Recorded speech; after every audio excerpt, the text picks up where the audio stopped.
Thank you so much for that very warm welcome to this excellent speaker showreel. But before speaking about me, allow me to thank you and your team for that fantastic job you did in really disruptive times. Thank you so much. It's a privilege to be part of that. Yes, as an entrepreneur and leader, I have acquired deep insight into company building, corporate strategy, and innovation leadership during an ongoing period of transformation and change, not only within the financial services industry. In the context of today's speaker showreel, that makes me probably more like a speaking entrepreneur and less being an entrepreneurial speaker. What I share on stage, I once experienced and suffered myself. In the earlier mentioned environment of change, I do try to not search for trends and then desperately follow, but to be more of a trend setter. As a result, I had the privilege of founding 2 banks over the last 25 years. Maybe a third is coming up, but that would be definitely too early to tell. It is that combination of extensive practical knowledge in a regulatory environment on the one side, plus my deep understanding of technological trends such as big data, AI, blockchain, open platform, open banking, financial inclusion, the future of banking in general, with that actually made event organizers booking me as a speaker in the first place. Building those banks means building bridges. Bridges between the regulated world on the one side and the fintech empowered digital innovative world on the other. Both banks I had the privilege to co-found won numerous awards. Just to mention 3 of them. Best Banking Innovation in San Francisco back in 2013. Celent Model of the Bank Award in 2015 and 2019. World Economic Forum's Award for Young Companies in 2015, and I could go on like that. Founding those banks not only means creating a mission, vision, strategy, value proposition, go-to-market concepts, and so on. It also means to convince, and in particular means to convince shareholders, as we know banking to be an equity-hungry business. With the first bank I founded, we issued an IPO.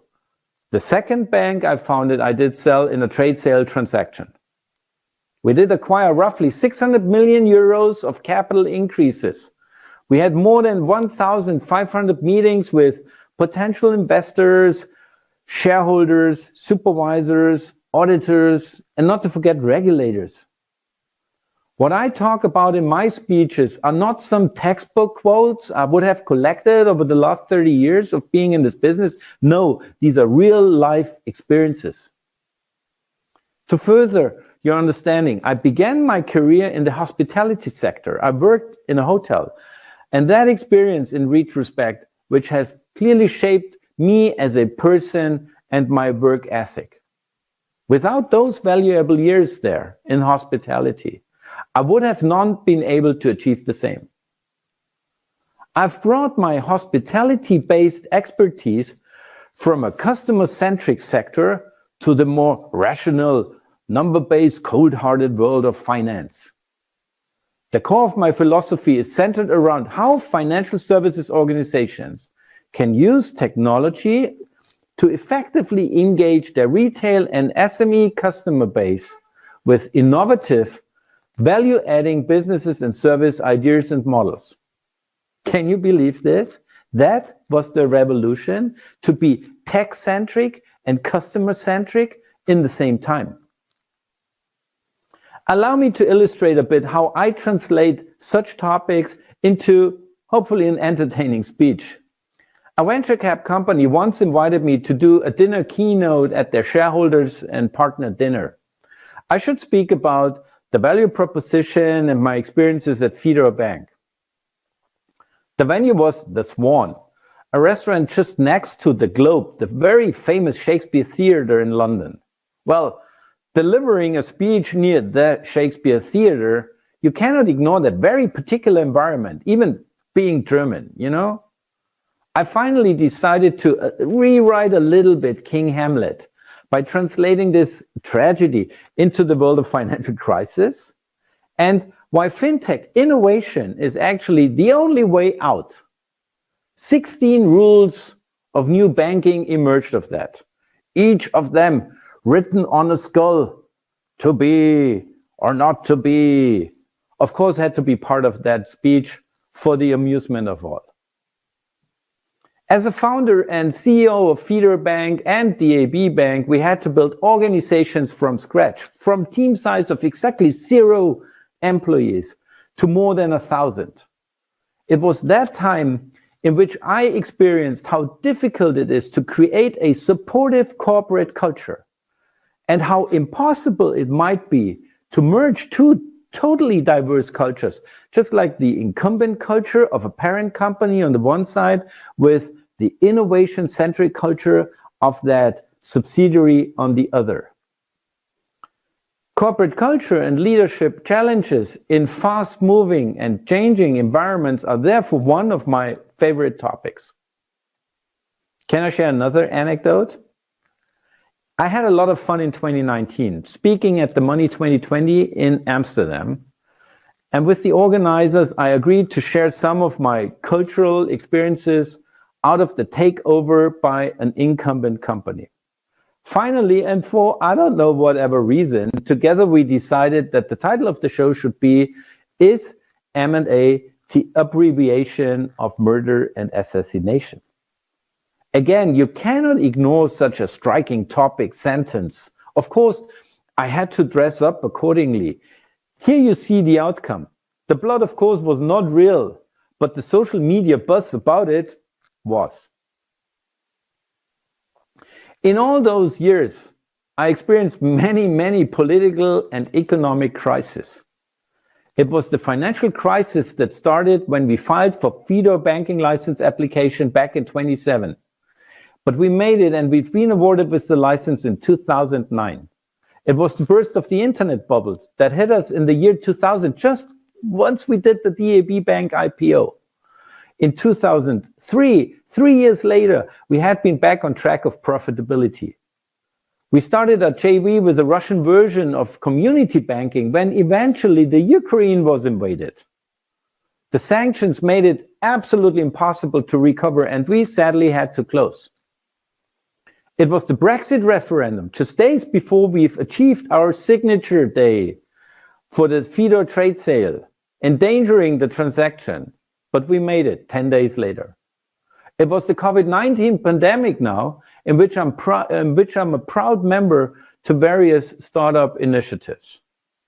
All these crises did request massive discipline, self-motivation, rethinking, and not only conceptual flexibility in the same time to overcome it.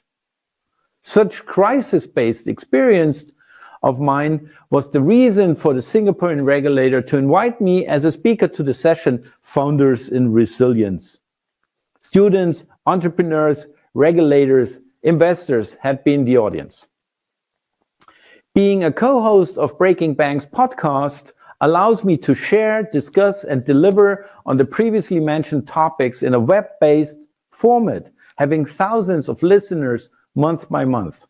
As you can see, digital formats are more than a normal channel and media for me, not only since the Corona crisis. And let me tell you, there are even regulators speaking with license applicants only via video chat. There you learn to be convincing, transporting your message, defend your concept and value proposition via that very technical channel. Now, after selling my shares and stepping down as the CEO of Feeder Bank, I sharpened my focus on concepts such as green finance, financial inclusion, crypto, having the potential to positively affect the lives of millions of people and correlated industries. On top, I have the honor to act as an advisor to selective regulators. For instance, I'm a member of the internationally advisory technological advisory panel to the Monetary Authority of Singapore. I act as a senior advisor to several companies and I invest once in a while in highly and hopefully successful startup companies. All those activities allow me to keep in touch with relevant developments in Europe, Asia, the Americas, Middle East. Now, finally, allow me to finish my speech by telling you what I find most to be important. Whenever being on stage, I want the audience to have a strong and practical takeaway. I discuss and share real-life experiences and learnings rather than following a script. And I want to deliver entertainment. Some tough messages are definitely easier to digest with a smile. We all should have fun no matter what we are doing, whether it's on stage, online, wherever. Speaking about fun, I made the biggest joke of my speaker career involuntarily.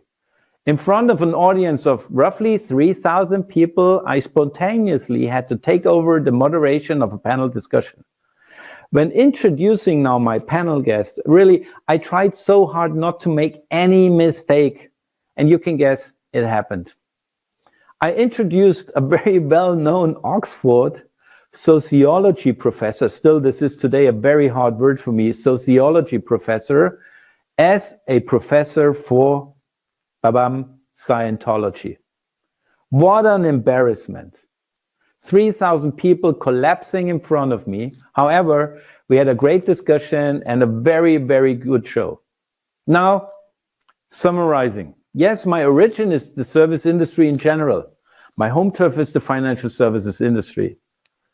But many of my experiences can be applied in other industries. The technology topics such as open banking, open platform, blockchain, big data, AI, crypto, security are all applicable cross-industry. I'm happy to share how you can increase customer engagement through digital media. I'm very happy to share how innovation leadership increases customer value and corporate valuation. The topics of corporate culture are completely cross-industry. For example, when it comes to the collaboration of incumbent with innovative cultures. Last but not least, my deep experience in capital markets, corporate actions, and the acquisition of equity is a burning topic, in particular in today's volatile world. During my speaker career, I was booked for opening keynotes, sessions, well, after lunch when people are normally a bit tired, as well as dinner keynotes and larger internal team events when, for instance, a provoking external view is needed to open up minds and horizons. Being a CEO for, well, 20 years myself, I never had an issue to deal with the C-suite of a company. Fireside chats are the outcome, for instance, or small meetings and presentations. So, I do thank you for listening today, and have in mind, actually, I once wrote a book which is title is, If You Do Not Speak About Money, Somebody Else Will Do. Take care.